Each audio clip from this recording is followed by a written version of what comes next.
There is a moment when everything you've been holding together begins to crack. Not because you're weak, but because the woman you've been pretending to be can no longer contain who you're becoming. You feel it in your bones, in the way ordinary moments suddenly feel unbearable, in how the life that once fit now suffocates. This is not anxiety whispering false warnings. This is your soul recognizing what Carl Jung understood about the human psyche. That certain thresholds, once crossed, make return impossible. The transformation is no longer coming. It's already here, dismantling everything you thought was permanent. What lies ahead is not a gentle renovation of your existing life. It's a complete metamorphosis. The kind that reshapes you from the inside out until the woman who walks through tomorrow bears only a faint resemblance to the one reading these words now. And the most terrifying part, you cannot stop it. You can only choose whether to fight against the current or learn to breathe underwater.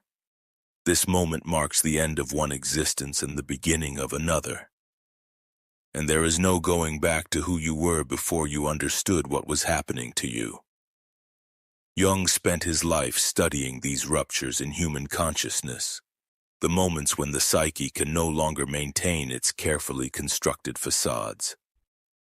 He called it individuation, the process of becoming who you actually are beneath the layers of conditioning, expectation, and survival.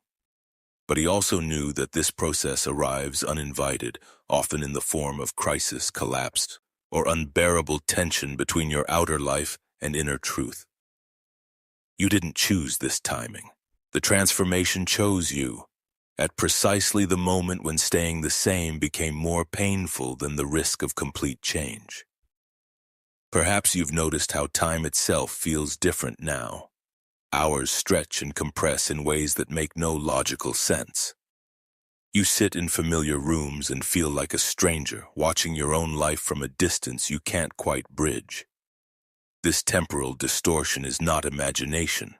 It's your consciousness beginning to operate from a different frequency, one that no longer aligns with the world you've inhabited for so long. Jung understood this phenomenon as the psyche's preparation for rebirth, the way your entire system must recalibrate before it can hold the expanded version of who you're becoming. The first thing that will crumble is the structure you built to keep yourself safe. Not the physical walls of your home or the details of your daily routine, but something far more fundamental, the identity you've shown to the world. Jung called this the persona, the mask we wear to navigate social expectations and survive in a world that rarely rewards authenticity. For years, perhaps decades, you perfected this mask. You learned exactly how much softness to show, how much anger to swallow, how to smile when your heart was breaking, how to accept the unacceptable without flinching. You became so skilled at performing this version of yourself that you almost forgot it wasn't real. But the persona has an expiration date. There comes a moment when the gap between who you're pretending to be and who you actually are becomes so wide that maintaining the performance requires more energy than you possess. This is where you are now. The mask is cracking and no amount of effort will repair it. You'll try at first, desperately attempting to hold together the image that once protected you. You'll wake up exhausted from the effort of pretending, confused about why everything that used to work now feels impossible. This exhaustion is not failure. It's your psyche's way of forcing you to stop lying to yourself. The relationships in your life will be the first to reveal the magnitude of what's changing. Some people will sense the shift before you've even named it, and they'll begin to pull away, unsettled by something they can't quite identify. Others will double down on their expectations of you, trying to force you back into the shape they need you to hold. But here's what Jung understood that most people don't. Evolution is not a group activity. Your transformation will happen whether or not the people around you approve, whether or not they understand, whether or not they stay. And the hardest truth of all is that you will not have the strength to carry them through this with you. You're barely going to make it through yourself. Who are you losing? Not just the people, though, that loss will cut deep. You're losing the version of yourself who could tolerate what can no longer be tolerated. The woman who bent until she nearly broke, who smoothed over tension at the cost of her own peace, who carried everyone else's emotional weight until she forgot what lightness felt like. She is dying, and you need to let her go. This is the sacrifice Jung spoke of when he described psychological transformation. To become whole, you must release the parts of yourself that were never truly yours to begin with, the aspects constructed from fear, obligation, and the desperate need to belong. What Jung called the shadow will emerge during this process with undeniable force. All the rage you swallowed, all the desires you denied, all the truths you pushed down because they were inconvenient or unacceptable. They're rising to the surface now. You might find yourself thinking thoughts that shock you, feeling anger that seems disproportionate, wanting things you've never allowed yourself to want. This is not regression or moral failure. This is integration. The parts of yourself you exiled are demanding recognition, and they will not be denied any longer. The transformation cannot complete until you acknowledge every piece of who you are, even the pieces that make you uncomfortable. There will be moments of profound grief in this process. You'll miss her, the woman you're leaving behind. You'll remember times when she knew exactly what to do, how to please, how to disappear when necessary, how to make herself small enough to fit into spaces that were never meant for her. She served a purpose once. She kept you alive when survival required compliance. But survival is no longer enough. Your soul is demanding more than just existence. It's demanding truth, even if that truth dismantles everything you've built. This grief is necessary. Let yourself feel it. Cry for the years you spent contorting yourself into shapes that weren't yours. Mourn the relationships that were only possible because you weren't fully yourself in them. Acknowledge the career, the role, the entire life structure that was erected on the foundation of a false identity. When that foundation crumbles, everything built on top of it will fall, and it should. Nothing authentic can grow from dishonest ground, but even as one woman dies, another is already awakening. She's been there all along, buried under years of conditioning and compromise, waiting for the moment when the noise would finally quiet enough for you to hear her voice. This is not about becoming someone new. It's about remembering who you were before the world taught you to be afraid of your own power, your own desires, your own boundaries, your own rage. Jung called this process individuation because it's about claiming your individual truth, the one that exists independent of every external expectation. The signs of her emergence are already visible if you know where to look. You can't sit through conversations that once seemed normal but now feel hollow. You can't pretend to care about things that no longer matter. You can't smile when you mean no, can't stay when you mean leave, can't continue performing a version of harmony that exists only in other people's comfort. This isn't rebellion, it's recognition. You're finally seeing clearly after years of looking through distorted glass, and yes, this new version of you will be frightening, even to yourself. She doesn't ask permission before speaking. She doesn't justify her boundaries or apologize for taking up space. She doesn't negotiate her worth or wait for external validation to know she matters. She simply is, completely and unapologetically. And this level of authenticity feels almost dangerous after a lifetime of careful self-monitoring. But danger and freedom often look identical from a distance. What you're actually afraid of is not her power, but the consequences of claiming it. There's a paradox at the heart of this transformation that Jung explored throughout his work. You must lose yourself to find yourself. The version of you that's dying feels like your entire identity, your whole life, everything you've ever known. Letting her go feels like annihilation, and in a sense it is. But what's being annihilated is not you. It's the constructed self, the adaptive self, the self that learned to survive by becoming what others needed. Beneath that constructed identity lies your true nature, and it has been waiting your entire life for this moment of emergence. The death you're experiencing is not an ending, it's a revelation. Every transformation demands payment. You need to understand the currency before you cross this threshold, not to prepare you to turn back, but to prepare you to move forward with your eyes open. You will lose people, not everyone, but some, and not necessarily the ones you expect. Some will leave because they preferred the version of you that needed them, that deferred to them, that made them feel important by being less than you actually are. Others will leave because your evolution triggers their own unexamined pain, and they're not ready to face it. Their departure will hurt, but trying to shrink yourself back down to keep them will hurt more. You will lose security, the kind that comes from predictability and routine. The life you've built has a certain rhythm, a known shape, even if that shape no longer fits who you're becoming. Transformation shatters that predictability. For a time, perhaps a long time, you won't know what comes next. You won't know who you'll be when this is over, what you'll want, where you'll go, what will matter. The ground will feel unsteady beneath your feet because the ground is unsteady. You're in the middle of an earthquake, and earthquakes don't offer stability. They offer the opportunity to rebuild on more honest foundations. You will lose approval, and this might be the hardest price of all. The people who praised your patience will criticize your boundaries.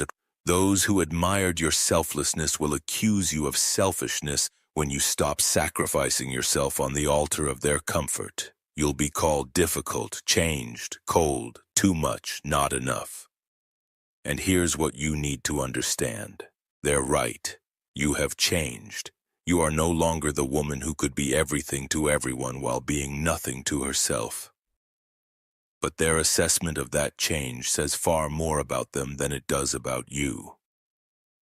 Jung warned about this resistance, both internal and external. He understood that most people fear individuation because it requires leaving behind the known for the unknown, trading the prison of other people's expectations for the terrifying freedom of self-determination. Many choose the prison. They spend their entire lives in comfortable captivity, and so never realizing they held the key all along. But you don't have that option anymore. The door has already opened, and the life you knew is on the other side of a threshold you cannot uncross. So how do you move through this without completely falling apart? Not by avoiding the pain, that's certain. The dissolution is part of the process, not something to be prevented. Jung wrote about the necessity of chaos and transformation. The way true change requires a period where everything feels lost, scattered, unrecognizable. You're in that period now, or about to be. Your task is not to resist the chaos, but to develop enough internal structure to hold yourself, while the external structures collapse. Accept the disorientation. For weeks or months you will not know who you are. You won't recognize yourself in the mirror, won't understand your own reactions, won't be able to predict what you'll want or need from one day to the next. This is normal. You're not losing your mind. You're losing your old mind, the one built on assumptions that are no longer true. A new way of understanding yourself and the world is forming, but it's not fully formed yet. In the meantime, you exist in the space between identities, and that space feels like free fall because that's exactly what it is. Protect this process with silence, not secrecy, but discretion. The urge to explain what's happening to you will be strong, especially when people notice the changes and demand explanations. Resist this urge. Speaking about transformation before it's complete scatters the energy you need to sustain it. Most people won't understand anyway. They'll try to fix you, talk you down from the ledge, convince you that what you're feeling is temporary insanity rather than permanent awakening. Save your words. Let your transformation speak for itself once it's done. Guard yourself against external opinions. Everyone will have thoughts about who you're becoming, and most of those thoughts will be rooted in who they need you to be for their own comfort. Their fear will masquerade as concern. Their resistance will present as wisdom. They'll tell you you're making a mistake, acting rashly, not thinking clearly. They might be right about the not thinking clearly part. You can't think clearly during an earthquake, but that doesn't mean the earthquake is wrong. It means the old ground was unstable and the shaking is revealing what was already broken. You may find yourself drawn to solitude in ways you never were before.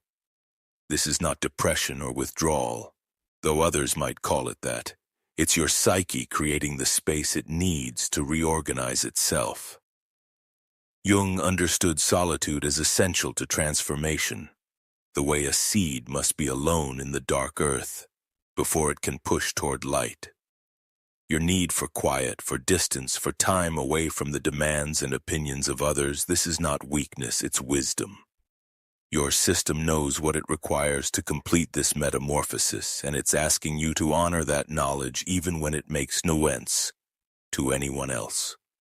Trust the fertile chaos. This is perhaps Jung's most crucial insight about transformation. Before new life can emerge, the old must decompose. The caterpillar doesn't become a butterfly by trying harder to be a better caterpillar. It dissolves completely in the cocoon, breaks down into something unrecognizable, and only then reorganizes into an entirely new form.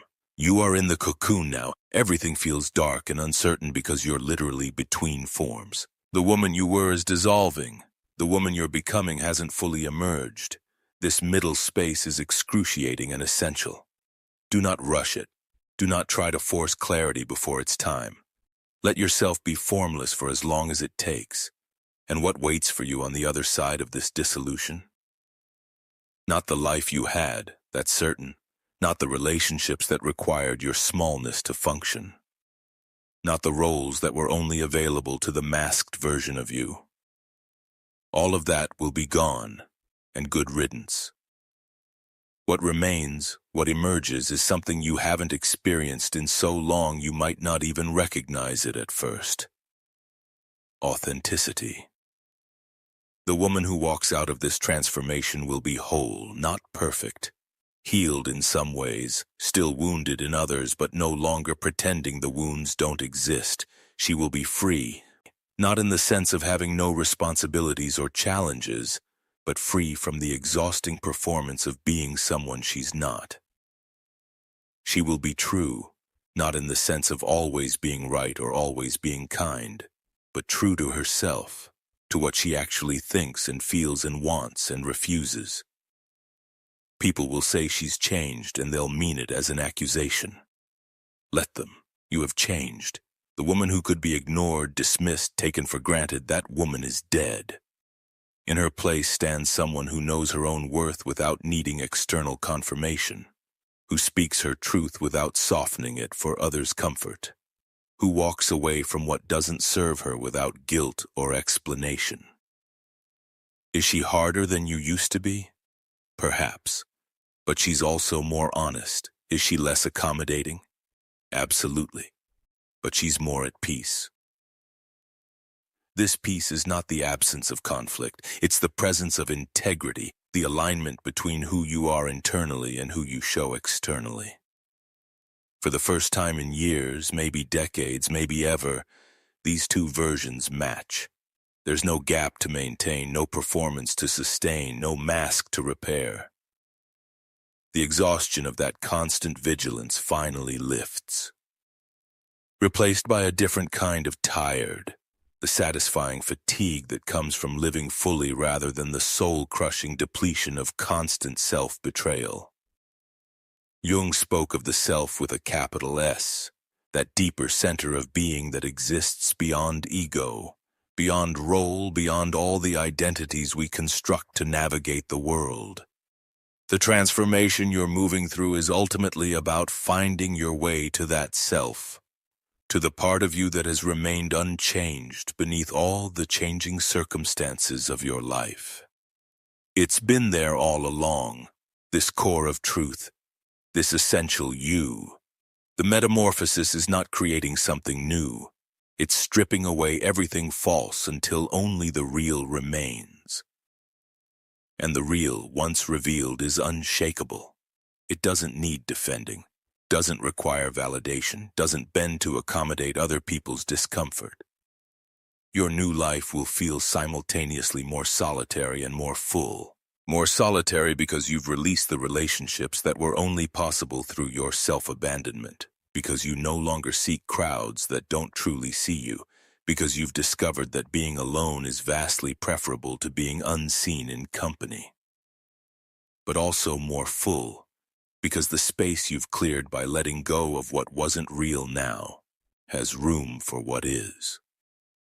Fuller because you're finally present in your own life instead of watching it happen from behind a protective wall. Fuller because you're experiencing your actual emotions, thoughts, and desires instead of the carefully curated versions deemed acceptable.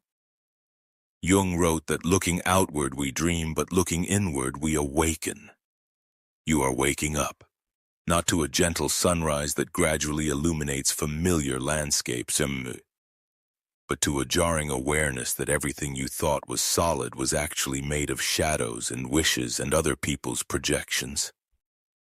The awakening is harsh, disorienting, often unwanted. But it's also the only way to live a life that's actually yours rather than a life that happens to you while you're busy being who everyone else needs. This transformation you're moving through is not a crisis, though it will feel like one. It's not a breakdown, though much will break. It's a becoming, the painful, necessary process of shedding every false skin until only truth remains. And truth, while often uncomfortable, is the only foundation strong enough to build a real life upon. Everything you lost along the way, every person who couldn't travel this far with you, every version of yourself you had to release, all of it was the price of admission to authenticity. And authenticity, once claimed, is worth every loss, every tear, every moment of terrifying uncertainty. You're not reading these words by accident. You're here because some part of you already knows what's coming.